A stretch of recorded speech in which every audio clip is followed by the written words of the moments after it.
Resuming debate, reprise de débat. The member for Flamborough, Glanbrook, Brent North. Thank you, Mr. Speaker. It is a mouthful. Mr. Speaker, we are now at third reading of Bill C-5, our final opportunity in this House to speak to this legislation before it moves to the Senate. So let me start here. Canadians are not short on talent. We're not short on ambition. We are certainly not short on natural resources. What we are short on is a government that knows how to unleash that potential and gets things built. And I hear this all the time. People are ready to work. Businesses want to expand. Communities are waiting for critical infrastructure, but over and over again, we run into the same thing. Bureaucratic bottlenecks, overregulation, and a government more interested in announcing headline-grabbing projects rather than permitting economically important ones. So, Mr. Speaker, this bill is about getting big things built, and that should matter a whole lot. But faced with the economic challenges of their own creation, this Liberal government has said numerous times recently that this is the moment. Well, you know what would have met the moment? Scraps Bill C-69. Scrap the shipping ban, the oil and gas production cap, and the industrial carbon tax. Mr. Speaker, at committee, Conservatives rolled up our sleeves and got to work. And we saw that this bill created a series of loopholes that would have allowed ministers and the Prime Minister to bypass Canada's ethics laws, the Conflict of Interest Act, lobbying rules, the protections under the Criminal Code, and the Auditor General Act, amongst others. And so, under the original draft of this bill, a minister could have approved a project that benefited their own investments, and no one would have been the wiser. So, Mr. Speaker, we also saw that this bill, as originally drafted, would have given the government too much power. And so we fought back and we won. With the support of opposition colleagues, Conservative MPs, passed amendments to close loopholes, ensured stricter controls, and brought about transparency and accountability.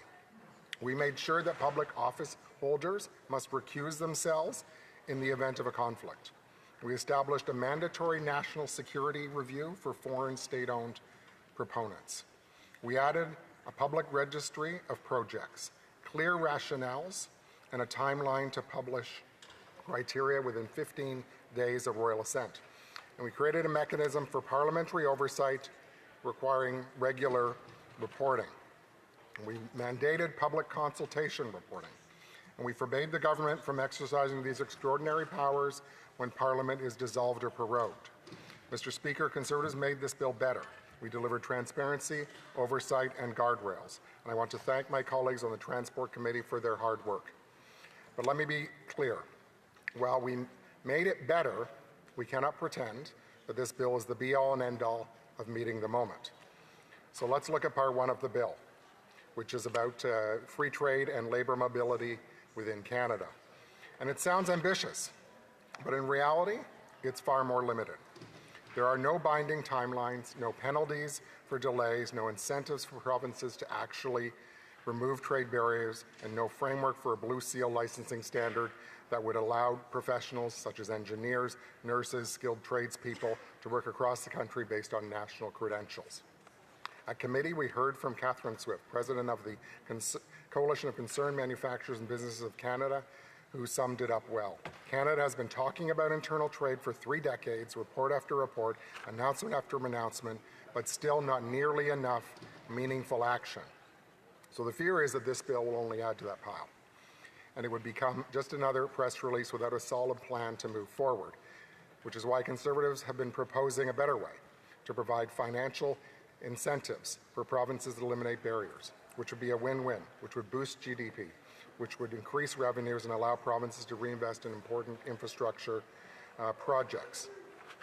And the IMF has estimated that removing internal trade barriers could raise Canada's GDP by as much as 4%. And that's real growth, real paychecks, and real opportunity. But very little of that is in C-5.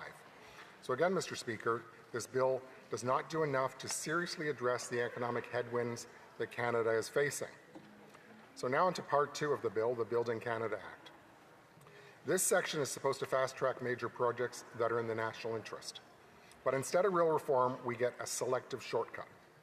All the red tape and bills like C-69 and C-48 remain in place.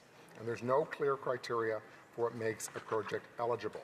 There's no certainty for investors, just more discretion handed to the ministers who have failed to deliver time and time again.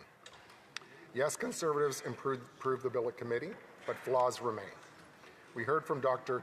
Xenia Pirot, who's Director of Energy and Natural Resources and Environment at the Macdonald-Laurier Institute at committee. And she warned us very bluntly that global capital is mobile. Investors are not going to wait around for a country that takes years to approve a pipeline or transmission line. In fact, they aren't waiting. They're going to the United States. They're going to Australia. They're going to Norway, to countries with the same environmental standards, but faster, clearer, more reliable approval processes. We can't ignore the warning signs. Canada has dropped in global rankings for competitiveness. A lack of clarity, slow timelines, and politicized approvals are driving investment away. Conservatives believe in a better path, one-and-done approvals, a national energy corridor, shovel-ready zones. We all want to see projects proceed, worthy projects, not just the ones that are politically favorable that particular week or month. And we're in an era of fierce global competition, urgent infrastructure needs, and historic opportunity. And while this legislation sets a framework, there is more to be done. There needs to be a clear model for approvals, and impediments to approval need to be cleared, such as again, C-69, C-48, the production cap, the industrial carbon tax. Mr. Speaker, it's important that we step back for a moment and look at the bigger picture. Canada in the past decade has ranked dead last in the G7 for economic growth. 80 to 90% of our energy exports still go to the United States at a discount. Our farmers, miners, and manufacturers are boxed in by regulations that serve no one. As the Canadian Chamber of Commerce told us, internal trade barriers act like a self-imposed 21% tariff. And yet we wonder why productivity is stagnant, investment is down, and young Canadians can't find opportunities at home. Meanwhile, Trump's tariffs are escalating. Our competitors are attracting investment while we're repelling it. The government's answer cannot be another layer of process and platitudes, more bureaucracy and empty promises while opportunity slips away. We are in a moment that calls for ambition, that calls for reform, that calls for leadership. Instead, this government gives us something that sounds good, but fails when it meets the reality of the Canadian economy. And Bill C-5, despite the title, despite the spin, still doesn't do enough to change that. Mr. Speaker, with the final vote in this House expected shortly, Bill C-5 is poised to become law by Canada Day.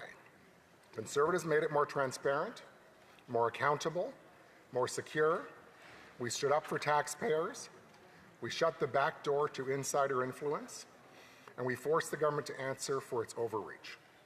Conservatives made C-5 better, but many challenges remain. Canada is falling behind because we make it too hard to build, too hard to work across provinces, too hard to trade within our own borders. So, Mr. Speaker, Canada has everything the world wants and needs. We need to address what's holding us back. C-5 takes a small step forward. Is it enough? No. Is it the right direction for a change? Yes. And that's why we won't hold up this modicum of progress. We are the party of building. And so we won't stop fighting for real change. And we will hold the government to account for what gets done, for the results. We will keep fighting for what really matters: paychecks, productivity, and a future that unleashes Canada's great potential for everyone. Thank you, Mr. Speaker.